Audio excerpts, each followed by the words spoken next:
What's up, you guys? So, following with this new format that I'm gonna do in this channel, I really only want to focus on, like I said, stuff that I can shoot the shit about, subject matters, stuff from the past, situations, and stuff like that that I was talking about in the previous shoot podcast or work shoot podcast. Also, though, if anything huge breaks out, huge news, then I think I should also tackle that and just give my opinion on that and just share it with you guys and see what you guys think. And this is probably the biggest news in the last few years, I would say, man. So our good buddy, Vin Man is in trouble. And all these new allegations coming up, and now totaled up to, I think they said $12 million of hush money he's been paying out for these illicit affairs that he's been having with apparently former managers and somebody from the mid 2000s. I think they broke it down somewhere between 2005 and 2007. That was talent. I'm pretty sure people have already probably figured it out. I'm not going to deep dive. I'm just going to wait till somebody brings it up, because that's kind of messed up if they sign a non-disclosure and people are bringing it up. Yeah, I mean, it's going to get messy. And with stuff like this, it's going to get messy, and stuff like where it's a publicly traded company, $1 billion company, a company that's known worldwide, and something like this rocks it. It's going to be big news everywhere, and every podcast channel is talking about this. And I was just about to upload. I was going to just upload the work shoot podcast, and then I was like, well, I'd be pretty dumb if I didn't do something that came up that had to do with what's coming up now. So a few weeks ago, we first heard about the hush money. For the first instance, I think it was somebody who was a paralegal giving him $100,000 per year, and then they jacked it up to $300,000 a year, which kind of turned some heads. And then all of a sudden, she was working for Laurinaitis, and then whatever was going on over there with the freaks in Stanford. So it's just getting really messy, really messy, man. And then previously Vince McMahon showed up to SmackDown defiantly and just gave like this corny ass speech and just kind of opened up SmackDown, and almost like a power move, I guess, like saying, even when they appointed Stephanie, she's kind of just a figurehead, right? And he's still running everything creative and all that, and so she's pretty much just kind of sitting there holding place. I guess maybe they thought this was going to blow over and Vince would eventually come back into power, man. But the guy's like 76, not looking great, not sounding great. I mean, God, he sounds like a cement mixer when he talks. Just it's getting really messy up top. And really, I mean, none of us should be surprised if he stepped down, and it's probably the best move, honestly. I think if he, being defined as he is, also was reading and listening and hearing, I think from Meltzer and Alvarez talking about how he went to guerrilla position right after that and said, fuck him, kind of like, fuck everybody, and everybody that's coming after him. I mean, the guy's been dodging bullets for a long time, the U.S. government and all that, and other controversies that have followed.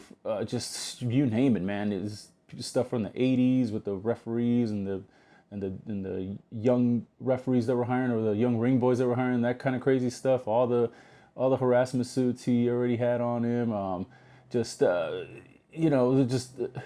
that's just to the top of the head. The steroid stuff, the freaking people, the wrestlers dying at a young age, and the Benoit thing, obviously, just so much going on. Owen Hart, name it, it's just he's been seemingly been able to dodge and bob and weave through all that. So you can't blame the guy for thinking that he can do this again. However, it's a new age, it's a new time.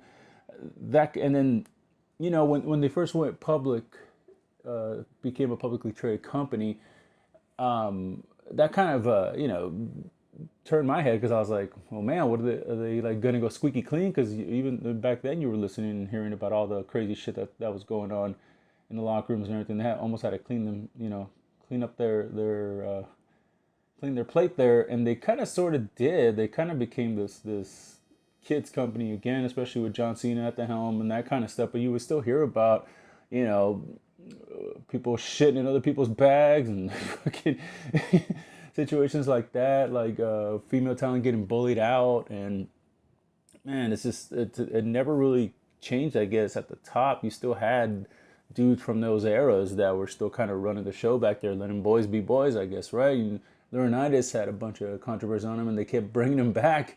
And that other female stars have already kind of said what they feel about him, and yet they still brought him back. So Vince likes his people. He does all this crazy hiring just to bring back all the guys that he knew were gonna do what he want them to do.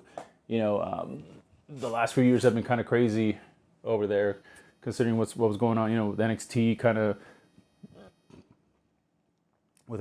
of taking a loss there, and then Triple H having to step down, and them wanting NXT to beat out or to stomp AEW, and that didn't happen. Changing all of NXT to kind of fit what it used to be, kind of like more close-ups of the girls and them in bikinis and all that stuff, and a bunch of actors and athletes trying to play wrestler and just shoving them on screen quickly. And I mean, I've only seen like a handful of that stuff, and it's just, I don't know, I can't. It's kind of weird to see where they're headed.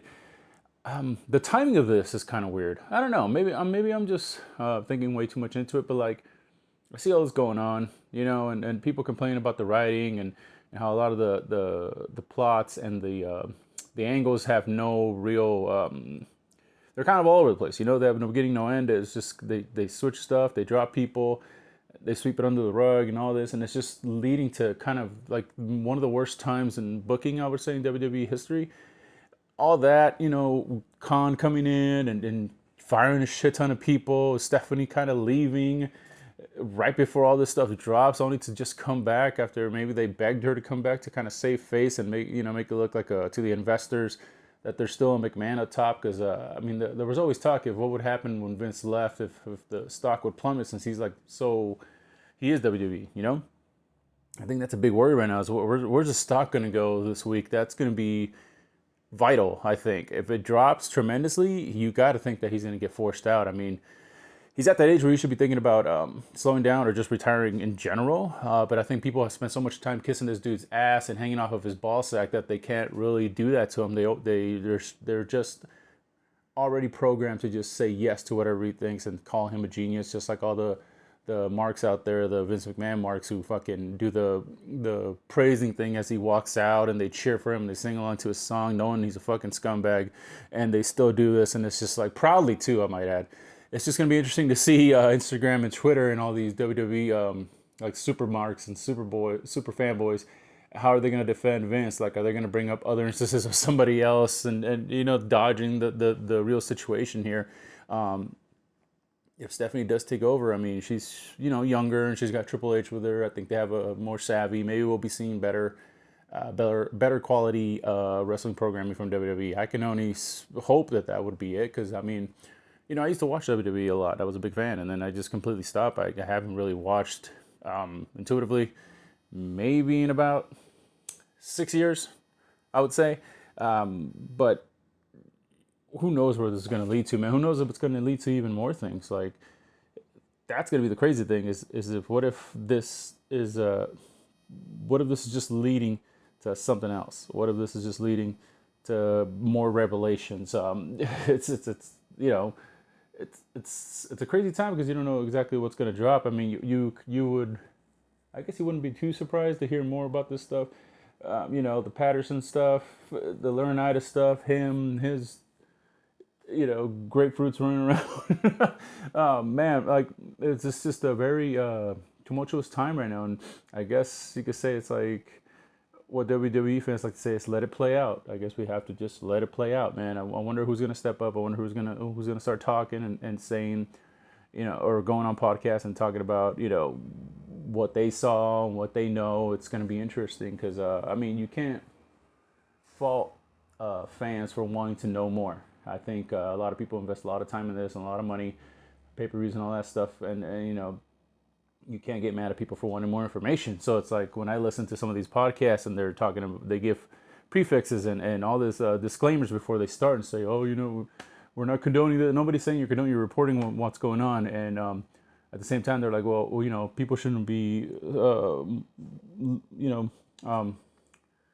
going around trying to find out what's going on. It's like, it is what it is. It's the new age. It's the information age. Everybody's if one person finds out about this, about what's going on, and names and that kind of stuff, you better believe it's gonna go all over the place. At the same time, it's like Vince McMahon should have been doing this shit, you know what I mean, at the top, and letting an effective company and possibly be using company money, like that's more irresponsible than a kid trying to find out, you know, what happened afterwards. It's like information age, that's what's gonna happen. So my best guess is gonna be that Vince steps down, Stephanie takes over, and it might lead to better programming in the end.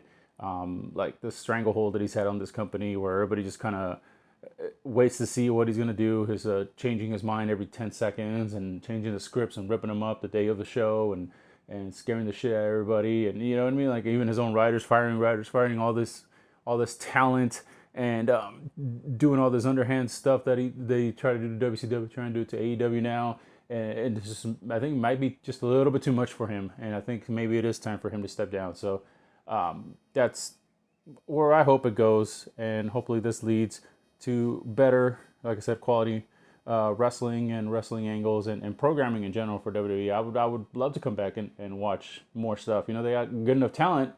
I just can't get invested in anything because it's just not going to be worth it in the end if they're just going to keep pushing Roman and Brock and, you know, and celebrities showing up and beating their talent, and, you know, guys from the past coming back and jobbing out younger guys is just not what I want to watch. So anyways, that's what I think, guys. Let me know what you guys think in the comments section. Anything I have missed, anything that you know, you guys are wondering or maybe think it's going to happen, predictions or any of that you got, any interesting comments, leave it in the comment section. Thank you guys for listening. I will catch you next time.